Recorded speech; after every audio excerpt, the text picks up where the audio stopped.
So, I haven't really found anything I want to read to you right now.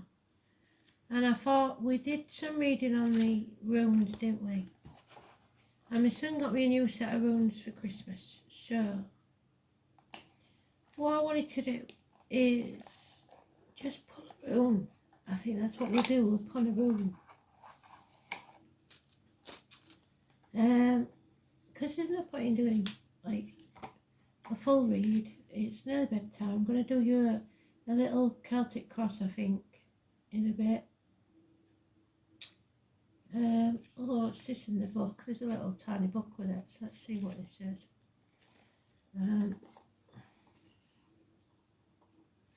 I don't usually like the books, to be fair.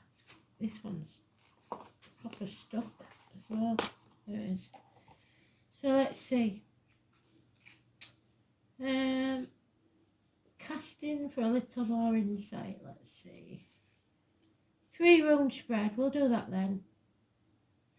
Although there are many rune casting variations, the most common rune casting is the 3 rune spread. Well, that's not true, that's usually tarot. The runes are cast haphazardly on a circle of earth, wind and fire, so earth, water, wind and fire, should I say. So we shake the bag and we draw 3 runes and place them from left to right. So we'll do it their way, but it's not how I would do it. So we'll just pick some random ones. There's the first one. There's the second one. This is more like a tarot spread, to be fair. So I don't know who's done this, but they don't know what they're talking about.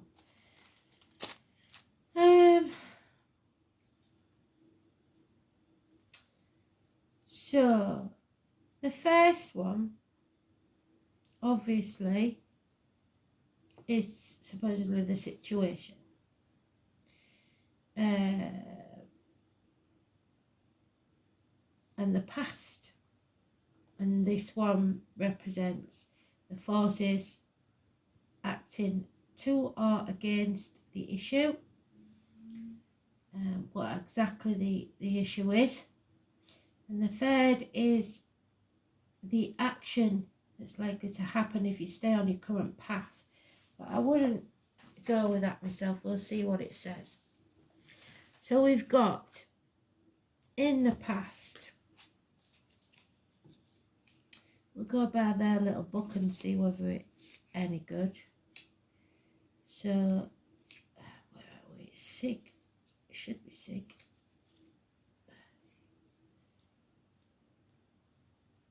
Not even in order, by the look of it.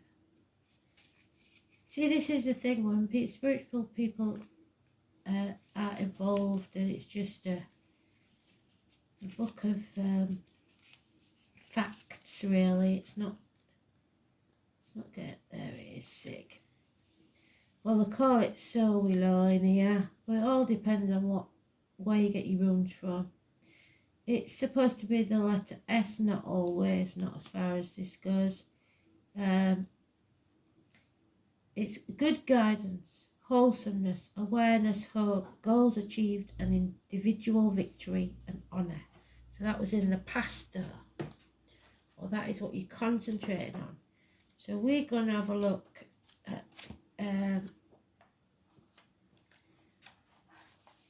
where is it? See, it's not even in here. Oh, there we are, 85. 85. They're all different runes, different sets and different eras. So that's what we've got is Sowilo, Sol, the shield of the sky and the shining ray, the destroyer of ice. So the sun, really. This rune was known as Sol to the Norse and as Sigil to the Anglo-Saxons of Northumbria. Its pronunciation is S. The key concepts Sowilo is the rune of the sun, expressing the brightness, fertility, good fortune associated with the heavenly orb. It speaks of the life force and the urge to grow. So that's what it's all about, evolving and growing. That is found in all living things. It's a symbol including the soaring eagle, so Aries and Scorpio, the venerable oak, July, and also the juniper and the bay trees. Mistletoe, which obviously we associate with Christmas, which is also associated with the 12th rune, Jera, is another potent symbol of the sun. The shape of the rune suggests a flash of lightning descending to earth, an association that brings the formidable power of the mighty god of thunder, Thor. So Thor is also a Thursday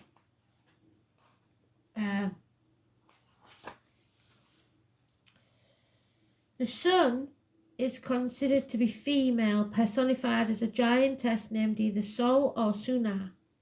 Two of the Asgardian deities are also associated with this rune.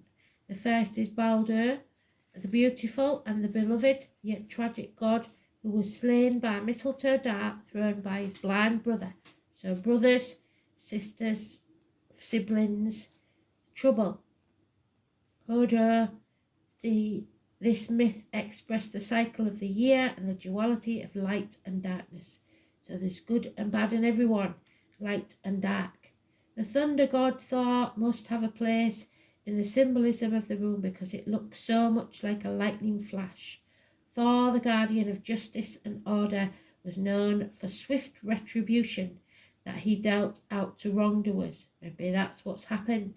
So the meaning of this rune can be applied to the workings of the law and also taking justified revenge.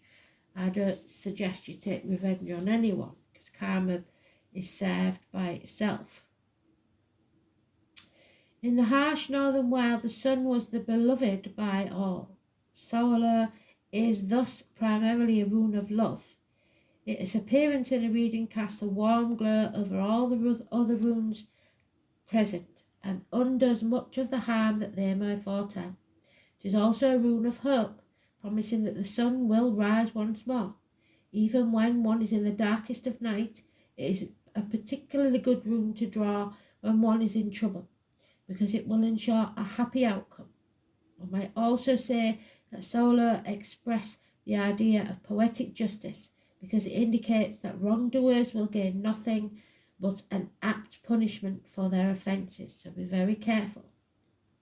If you have a major decision to make, then the appearance of Sowilo will reveal the truth of the situation, making your choice much easier. There is a spiritual dimension to this rune too, and when it is drawn, contact with your inner self will guide you. In affairs of the heart, this rune is a good omen. Thor, one of the patron deities of Sowilo, was invoked at weddings in Viking times when brides wore red, the colour of Thor, and held the god symbol, the hammer, as the vows were exchanged. So, wearing red, getting married at the anvil at bloody, what they call it, Gretna Green, could be you. Sowilo signals a time when happiness and harmony will reign and justice will prevail. The rune associates with the sun may also hint at enjoyable holidays. It is also said to be a good sign of victory in athletics or sport. It has no inverted meaning. And then we have the man horse, I believe it is, because I've got one of them, and I might tell a lie because it's got the extra bits on it. So, Mannaz is a different one.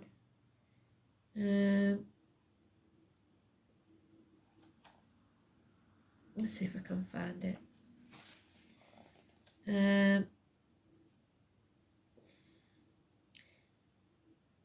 Yeah.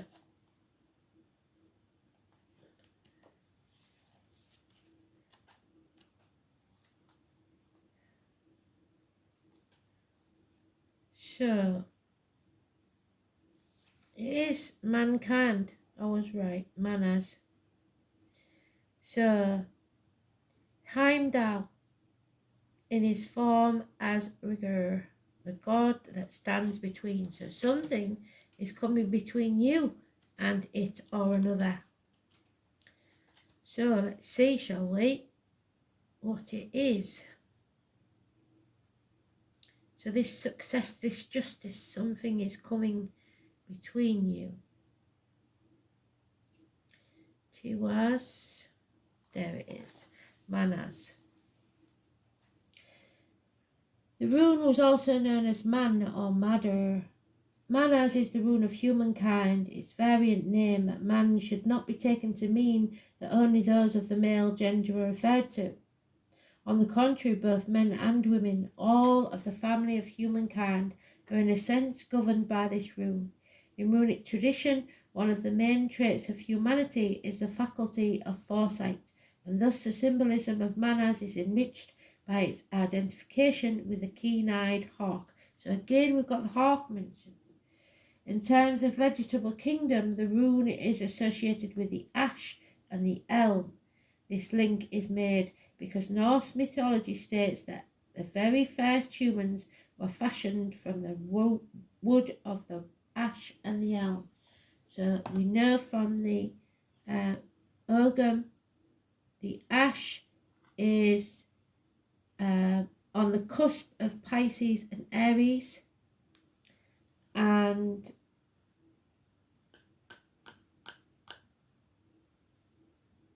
what was the other one? Elm.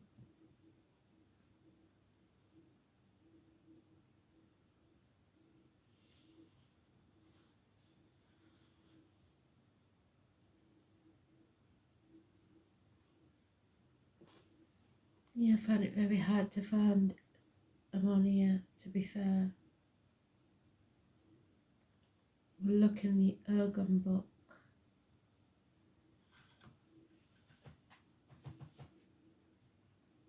Where it is. So we won't look at the Ergon book, but I will figure it out, and if I can find it out, I'll put it in the comments later. But elm is known as something else, that's why. So anyway,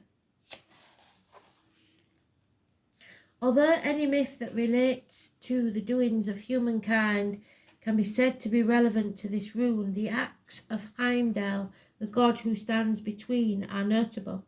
During one of his periods of wanderings on the earth, so travelling, Heimdall, in the guise of a rigger, stayed overnight with 3 different married couples. In each case, he slept with the host's wife before moving on. Tart. In the fullness of time, 3 sons were born to these women.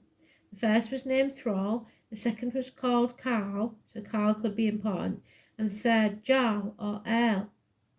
These 3 men were regarded as being the ancestors of the 3 classes of Nordic society. Earl being the first of the nobles, Carl of the warriors, and Thrall of the progenitor of the peasants. Thus Heimdall or Rigger became the ancestors of humankind and was the first god to pass the knowledge of the runes to the mortal offsprings. Further in this story slightly, Jarl was said to have been the father of Konor, the first king of Denmark.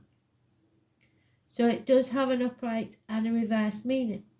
The upright meaning, the appearance of Mannaz always relates directly to the person who has asked the question, and it may signify your status and the way others tend to perceive you. It also serves as a reminder that we are all products of our experiences, and urges you to take a good look at your conduct before criticising those around you. The rune may well have further implications.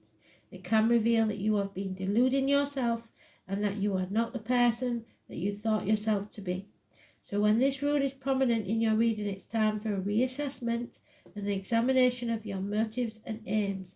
Equally, the motives of others should come under scrutiny, and you should ask some searching questions before committing yourself to anything or anyone. Mannaz is not a rune of haste, so if important decisions are to be made and Mannaz appears, you take your time. Consult a trusted advisor who has no personal interest in the situation and wait to see what develops. Legal affairs and far-reaching decisions are likely when this rune is drawn, but this is no reason to panic. If you slow down and look within yourself, it is likely that you will find the right solution. So, like we said, Mercury retrograde is not the time to make a decision. And then we have, I call it Boaz, but it's probably called something different in here. I think it's one of the first runes, not sure. B. There he is. So, it's called Berkana in here. The bioch bears no fruit, yet without seed it brings forth shoots, for it is generated from its leaves. Splendid are its branches and gloriously adorned. The alternative names to the Anglo-Saxons, the rune was bioch, while the Norse of Scandinavia and Iceland it was known as Bajarkan. The rune is feminine in nature and has connotations of motherhood, domesticity and protectiveness, seen in the shape of the rune, which suggests breasts. Its animal symbol include the bear, which we know as Virgo, and the graceful swan. In human terms, wise women, herbalists and healers are also indicated by the rune. However, the name of the rune, Berkana, literally means birch tree or possibly popular. So again, we go to the Ogam and we have the birch, which is Capricorn. Spot on, Spirit, well done. And we are in Capricorn.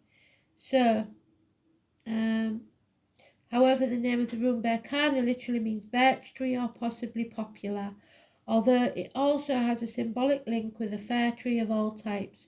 The rune's association with growing things, so evolution, also connects it with agriculture, so farmers. As might be imagined with such a feminine rune, its mythology derives from the stories of several Norse goddesses. Prominent amongst these is Frigga, the goddess of spinning wheel and the wife of Odin, who has been previously encountered with the runes Wunjo and Pertho. Frigga was the patroness of women, especially those in labour or caring for infants, of marital fidelity and family harmony. Fiercely protective of her own children, she nevertheless found time to care for the offspring of others too. In one of her aspects, that of Brekta, literally meaning birch, so adoption even. She guarded the souls of young children. It is interesting to note that in past times, if a marriage ceremony was thought to be too expensive, the union could still be recognised if the prospective bride and groom jumped over a birch twig. So what did I say again? Running away to Gretna Green. Jumping over the broom is what the gypsies used to do. The symbolism of the birch twig broom leads us to medieval traditions of witchcraft. So elopement. Because of old stories, a witch and her broom were rarely parted. It may be the broom did indeed play a role in the half-remembered matriarchal pagan cult that survived into recent history. This could be especially significant since women accused of being witches were often local healers or midwives, so your profession may be a midwife. So unfortunately it is reversed. Worrying family news often indicates when Berkana is inverted. The health of a relative is the most usual reason for this anxiety. There is a hint that a celebration will be cancelled or at the very least indefinitely postponed. If health is not the issue under examination, then the inverted Berkana indicates that you are on the course that will lead you nowhere. You will find that since all doors are closed to you at present, it will be necessary to cut your losses and return to square one. So, new beginnings, begin again, sever ties, start afresh. Absolutely brilliant. Loved that. We shall do that again. Thanks for listening. Bye.